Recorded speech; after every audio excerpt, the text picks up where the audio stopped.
Even ఏంటంటే probe fail అవుద్ది. ఒక్కోసారి మన సబ్జీరో కంట్రోల్ ప్రోబ్ ఫెయిల్ అయింది అనుకో, అది పని చేయదన్నమాట. పని చేయనప్పుడు ఆప్షన్ పెట్టుకొని దీంట్లో ఇది ఉందన్నమాట. లైక్ 4 degrees వరకు ఆన్ అయ్యి, అదే 4 minutes వరకు ఆన్ అయ్యి ఆఫ్ అవుతూ ఉంటుంది అన్నమాట.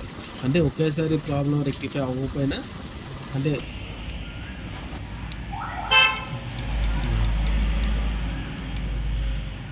Even okay. ఈవెన్ ఏంటంటే ఇన్ కేస్ ప్రోబ్ ఎప్పుడైనా ఫెయిల్ అయింది, ఫెయిల్ అయినప్పుడు రన్ అవ్వాలి. ఇది రన్ అవ్వాలి కదా. యాక్చువల్లీ రిలే ఎలా రన్ అవుద్దంటే, రిలే ఉంటుంది, రిలే ఆపరేటింగ్ చేస్తుందన్నమాట. ఇంతసేపు ఆన్ అవ్వాలి, ఇంత రీచ్ అయిన తర్వాత ఇప్పుడు ఆన్ అవ్వాలి, ఇప్పుడు ఆఫ్ అవ్వాలని చెప్పి రిలే రన్ చేస్తూ ఉంటుంది అన్నమాట. అర్థమైందా? ఆ relay in case probe failure అయితే దీంట్లో కూడా సెట్ చేసుకోవచ్చు. ఈవెన్లో కూడా సెట్ చేసుకో, అంటే ప్రోబ్ పోయినా సరే పనిచేసే ఆప్షన్ దీంట్లో ఉంది. కాకపోతే దాని డిస్ప్లే రాదు, ఎంత ఉందో ఏంటో అని ఏం తెలియదు. కాదు కూలింగ్ అయితే వస్తుంది. అర్థమైందా? టెంపరేచర్ ఎంత ఉందో రాదు, కూలింగ్ అయితే పనిచేస్తుంది అంతే. ఈలోపు అట్లీస్ట్ కూలింగ్ డ్రాప్ అవ్వకుండా మనం ప్లాన్ చేయొచ్చు అని కస్టమర్కి మనం మోటివేషన్ ఇచ్చుకొని, ఈలోపు అంటే అది కూడా 1-2 గంటల్లో పెట్టుకుని వెళ్ళేలాగా. అది పెట్టామనుకో ఇంకా సెన్సర్ వేయించుకోడు, జీవితంతో పెట్టేసుకుంటాడు అనమాట. సో జస్ట్ టైం బీయింగ్ కోసం అలా పెడతాం అన్నమాట.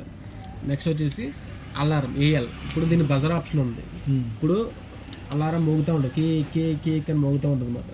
సో నాకు ఆ సౌండ్ చిరాకు ఇరిటేషన్ వచ్చిందని ఎవరికన్నా, ఇది 1 పెట్టి సెట్ చేయాలి. 1 అనేది ఆన్, 0 పెట్టి సెట్ చేయాలి. 0 పెడితే ఆఫ్, 0 పెడితే ఆఫ్, 1 పెడితే ఆన్. అర్థమైందా? 1 పెడితే ఆన్. సో నెక్స్ట్ ఈపీ అంటే ప్రోగ్రామ్ బయట, ఎన్ ప్రోగ్రామ్. ఈపీ అంటే ఎన్ ప్రోగ్రామ్. ఇది వచ్చినప్పుడు సెట్ నొక్కాలి, బయటకు వచ్చేస్తాం.